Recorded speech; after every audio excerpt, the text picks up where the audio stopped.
All right, we're going to read Esperanza's Rising today. This chapter begins on page 214 for those of you reading along. The rest of you listen. Make sure you listen carefully because there are questions at the end. All right, today we're going to read Los Duraznos, Peaches. Now, along with her prayers for Abuelita and Mama, Esperanza prayed for Marta and her mother at the washtub grotto. Papa's roses, although still short and squat, had promising tight buds, but they weren't the only flowers there. She often found that someone had put a posy of sweet alyssum in front of the statue, or a single iris, or had draped a honeysuckle vine over the top of the tub. Lately, she had seen Isabel there every evening after dinner, kneeling on the hard ground. "Isabel, are you saying a novena?" asked Esperanza, when she found her at the statue. "Yet again one night. It seems you have been praying for at least 9 days." Isabel got up from her dedication and looked up at Esperanza. "I might be Queen of the May in 2 weeks. On May Day, there is a festival at my school and a dance around a pole with colored ribbons. The teacher will choose the best girl student in the 3rd grade to be queen. And right now, I am the only one who has straight A's." "Then it might be you," said Esperanza. "My friends told me that it is usually one of the English-speaking that is chosen, the ones who wear nicer dresses. So I am going to pray every day." Esperanza thought about all the beautiful dresses she had outgrown in Mexico. How she wished she could have passed them on to Isabel. Esperanza began to worry that she would be disappointed. "Well, even if you are not queen, you will still be a beautiful dancer, right?" "Oh, but Esperanza, I want so much to be queen. I want to be La Reina, like you." She laughed. "But regardless, you will always be our queen." Esperanza left her there, devoutly praying, and went into the cabin. "Has a Mexican girl ever been chosen Queen of the May?" she asked Josefina. Josefina's face took on a disappointed look, and silently she shook her head no. "I have asked. They always find a way to choose a blonde, blue-eyed queen." "But that's not right," said Esperanza, "especially if it is based on grades." "There is always a reason. That is the way it is," said Josefina. "Melina told me that last year the Japanese girl had the best marks in the 3rd grade and still they did not choose her." "Then what is the point of basing it on marks?" asked Esperanza. Knowing there is no answer to her question, her heart already ached for Isabel. A week later, Esperanza put yet another bundle of asparagus on the table after work. The tall and feathery asparagus plants seemed to be unrelenting, as Isabel desired to be queen. The workers picked the spears from the fields, and a few days later the same fields had to be picked again, because new shoots were already showing their heads, and Isabel talked of nothing else except the possibility of wearing the winner's crown of flowers on her head. "I hate asparagus," said Isabel, barely looking up from her homework. "During grapes, you hate grapes. During potatoes, you hate potatoes. And during asparagus, you hate asparagus. I suppose during peaches, you will hate peaches." Isabel laughed. "No, I love peaches." Hortensia stirred a pot of beans, and Esperanza took off the stained apron she wore in the sheds and put on another. She began measuring the flour to make tortillas. In a few minutes she was patting the fresh dough that left her hands looking as if she wore white gloves. My teacher will choose the Queen of May this week, said Isabel. Her entire body wiggled with excitement. Yes, you have told us, said Esperanza, teasing her. Do you have anything new to tell us? They are making a new camp for people from Oklahoma, said Isabel. Esperanza looked at Hortensia. Is that true? Hortensia nodded. They announced it at the camp meeting. The owner of the farm bought some army barracks from an old military camp and is moving them onto the property not too far from here. They get inside toilets and hot water and a swimming pool, said Isabel. Our teacher told us all about it, and we will be able to swim in it 1 day a week, said Hortensia, looking at Esperanza. The Mexicans can only swim on Friday afternoons before they clean the pool on Saturday mornings. Esperanza pounded the dough a little too hard. Do they think we are dirtier than others? Hortensia did not answer, but turned to the stove to cook a tortilla on the flat, black comal over the flame. She looked at Esperanza and held her finger to her mouth, signaling her not to discuss too much in front of Isabel. Miguel walked in, kissed his mother, then picked up a plate and a fresh tortilla and went to the pot of beans. His clothes were covered in mud that had dried gray. How did you get so dirty? Asked Hortensia. Miguel sat down at the table. A group of men showed up from Oklahoma. They said they would work for half the money, and the railroad hired all of them. He looked into his plate and shook his head. Some of them have never even worked on a motor before. My boss said that he didn't need me, that we were going to train the new men. He said I could dig ditches or lay tracks if I wanted.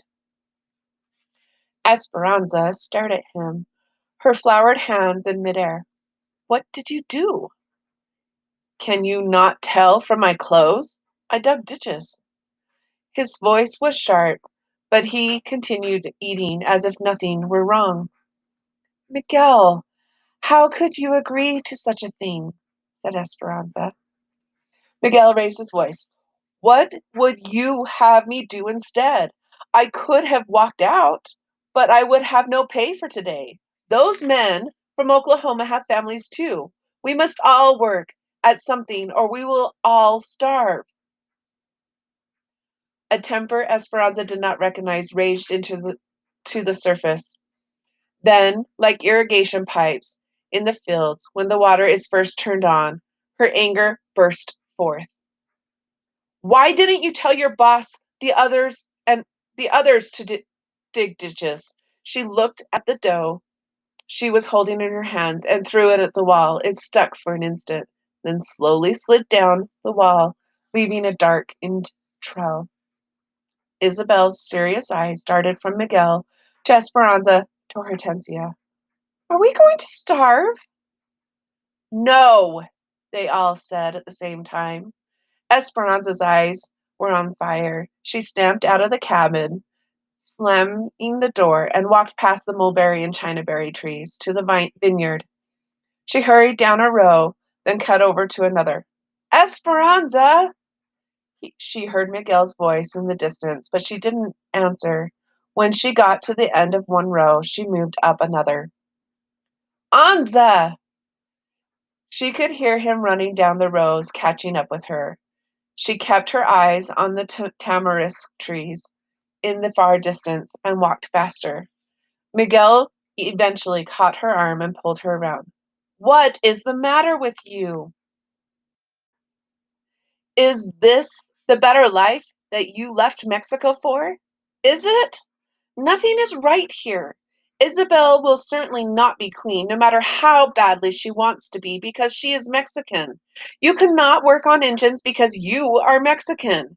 We all have gone to work through angry crowds of our own people who threw rocks at us, and I'm afraid they might have been right.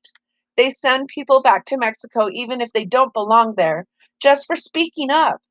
We live in horse stalls, and none of this bothers you? Have you heard that they are building a new camp for the Okies with a swimming pool? The Mexicans can only swim in it on the afternoon before they clean it. Have you heard they will be giving inside toilets and hot water? Why is that, Miguel? Is it because we are the fairest in the land? Tell me, is this life really better than being a servant in Mexico?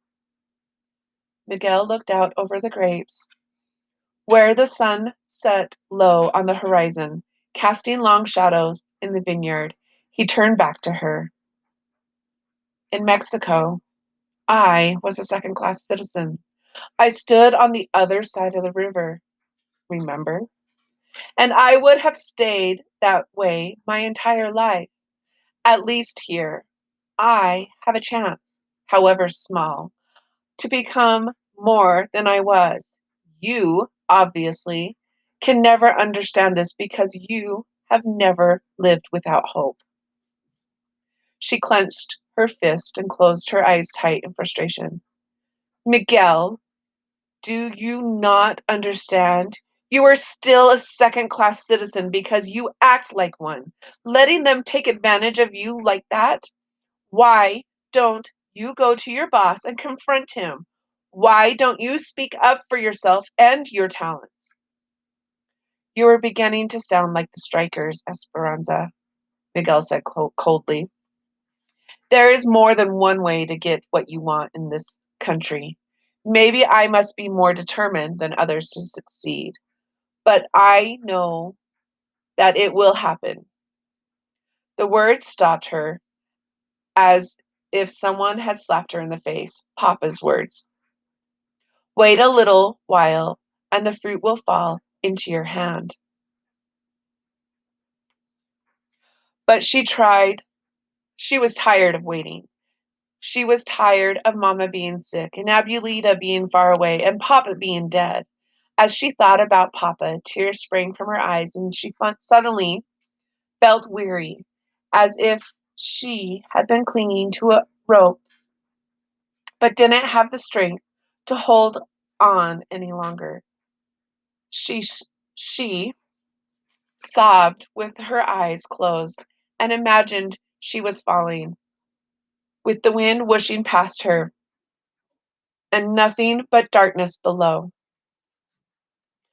Anza, could I fall all the way back to Mexico if I never opened my eyes again? She felt Miguel's hand on her arm and opened her eyes. Anza, everything will work out, he said. Esperanza backed away from him and shook her head. How do you know these things, Miguel? Do you have some prophecy that I do not? I have lost everything, every single thing, and all the things that I was meant to be. See these perfect rows, Miguel? They are like what my life would have been. These rows know where they are going, straight ahead. Now my life is like the zigzag in the blanket on Mama's bed. I need to get Abuelita here, but I cannot even send her my pitiful savings, for fear my uncles will find out and keep her there forever. I pay Mama's medical bills, but next month there will be more. I can't stand your blind hope. I don't want to hear your optimism about this land of possibility when I see no proof. As bad as things are, we have to keep trying. But it does no good. Look at yourself. You are standing on the other side of the river. No, you are still a peasant. With eyes as hard as green plums, Miguel stared at her, and his face contorted into a disgusted grimace. And you still think you are queen. The next morning, Miguel was gone. He had told his father he was going to Northern California to look for work on the railroad. Hortensia was confused and worried that he would leave so suddenly, but Alfonso reassured her. He is determined, and he is 17 now. He can take care of himself. Esperanza was too ashamed to tell anyone what had said what was said in the vineyard, and she secretly knew Miguel's leaving was her fault. When she saw Hortensia's anxiety, Esperanza felt the heavy responsibility for his safety. She went to Papa's roses, and when she saw the first bloom, her heart ached because she wished she could run and tell Miguel. Please, Our Lady, she prayed, don't let anything happen to him, or I will never be able to forgive myself for the things I said. Esperanza kept her mind off of Miguel by working hard and concentrating on Isabel. When Esperanza saw a lug of early peaches come into the shed, she set aside a bag to bring home to her. She had just had to have them, especially today. As she walked down the row of cabins after work, she could see Isabel in the distance, waiting for her. Isabel sat up straight, primly, and with her small hand folded in her lap, her eyes searching the rows. When she saw Esperanza, she jumped up and ran toward her. As she got closer, Esperanza could see the tear streaks on her cheeks. Isabel threw her arms around Esperanza's waist. I did not win Queen of the May, she said, sobbing into the folds of her skirt. I had the best grades, but the teacher said she chose on more than just grades. Esperanza wanted desperately to make it up to her.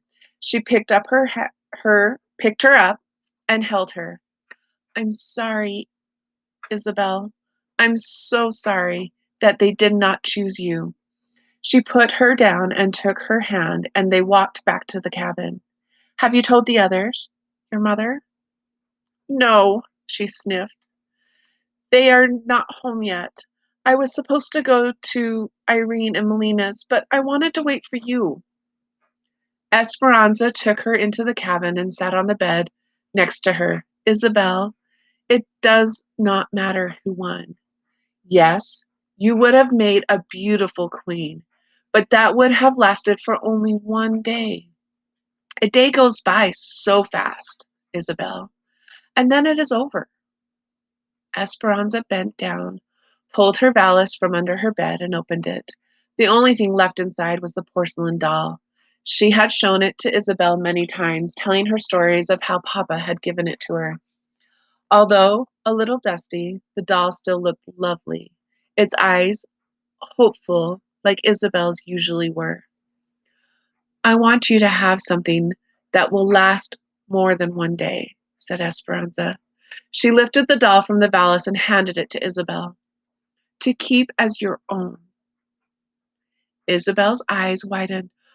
Oh, no, Esperanza, she said, her voice still shaky and her face wet with tears. Your papa gave her to you. Esperanza stroked her hair. Do you think my papa would want her buried in a valise all the time, with no one to play with her? Look at her. She must be lonely. She is getting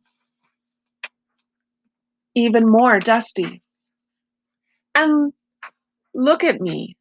I'm much too old for dolls. People would make fun of me if I carried her around. And you know how I hate it when people laugh at me. Isabel, you would be doing me and my papa a favor if you would love her. Really? Said Isabel. Yes, said Esperanza. And I think that you should take her to school to show all your friends. Don't you agree? I'm sure none of them, not even the Queen of the May, has ever owned anything as beautiful. Isabel cradled the doll in her arms, her tears drying on her face. Esperanza, I prayed and prayed about being Queen of the May. Our Lady knew that being queen would not last, but that the doll would be yours for a long time. Isabel nodded, a small smile beginning. What will your mamma say? Esperanza hugged her. I have a meeting with the doctor this week, so if he lets me, I will ask her. But I think Mama would be very proud that she belongs to you." Then, grinning, she held out the bag of peaches. "I hate asparagus, too." Esperanza and Hortensia waited in the doctor's office. Hortensia sat and tapped her foot, and Esperanza paced, looking at all the diplomas on the wall. Finally, the door swung open and the doctor walked in. He scooted behind his desk and sat down. "Esperanza, I have good news," he said. "Your mother's health has improved, and she will be well enough to leave the hospital in a week. She is still a little depressed, but I think she needs to be around all of you. Please remember, though, that once she goes home, she will have to rest to build up her strength. There is still a chance of a relapse." Esperanza started laughing and crying at the same time. Mama was coming home. For the first time in 5 months since Mama had entered the hospital, Esperanza's heart felt lighter. The doctor smiled. "She has been asking for her crochet needles and yarn. You can see her now for a few minutes if you would like." Esperanza ran down the hospital halls with Hortensia behind her to Mama's bedside, where they found her sitting up in bed. Esperanza flung her arms around her neck. "Mama!" Mama hugged her, then held her at arm's length and studied her. "Oh, Esperanza, how you've grown. You look so mature." Mama still looked thin, but not so weak. Esperanza felt her forehead, and there was no fever. Mama laughed at her. It wasn't a strong laugh, but Esperanza loved the sound. Hortensia pronounced that her color was good and promised to purchase more yarn so that it would be waiting when she came home. "You would not believe your daughter, Ramona. She always gets called to work in the sheds. She cooks now and takes care of the babies as well as their own mother." Mama reached up, pulled Esperanza to her chest, and hugged her. "I am so proud of you." Esperanza hugged Mama back, and when the visiting hour was over, she hated to leave but kissed Mama and said goodbye, promising to tell her everything as soon as she came home. All week, they prepared for Mama's homecoming. Hortensia and Josefina scrubbed the little cabin until it was almost antiseptic. Esperanza washed all the blankets and propped the pillows in the bed. Juan and Alfonso cushioned a chair and several crates under the shaded tree so that Mama could recline outside during the hot afternoons. On Saturday, as soon as Esperanza helped Mama from the truck, she wanted a quick tour of Papa's roses. She got weepy when she saw the blooms. Visitors came all afternoon, but Hortensia would only let people stay a few minutes.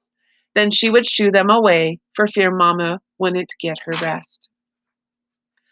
That night, Isabel showed Mama the doll and how she was taking care of it, and Mama told her that she thought Isabel and the doll belonged together.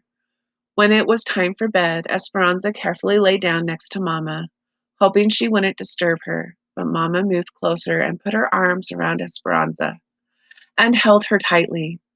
"Mama, Miguel is gone," she whispered. "I know, mija. Hortensia told me. But Mama, it was my fault. I got angry and I told him he was still a peasant, and then he left. It could not have been all your fault. I'm sure he knows you didn't mean it. He'll come back soon. He couldn't be away from his family for long." They were quiet. "Mama, we've been away from Abuelita for almost a year," said Esperanza. "I know," said Mama quietly. "It doesn't seem possible. But I've saved money. We can bring her soon. Do you want to see how much?" Before Mama could answer, Esperanza turned on the light, checking to make sure she hadn't woken Isabel. She tiptoed to the closet and took out her valise. She grinned at Mama, knowing how proud she would be of all the money orders. She opened the bag and her mouth dropped open. She couldn't believe what she saw. She tipped the valise upside down and shook it hard. It was empty. The money orders were gone. Right, you guys, that's the end of the chapter. Make sure to answer the questions. And if you have to, come back and listen again so that you can get them all correct.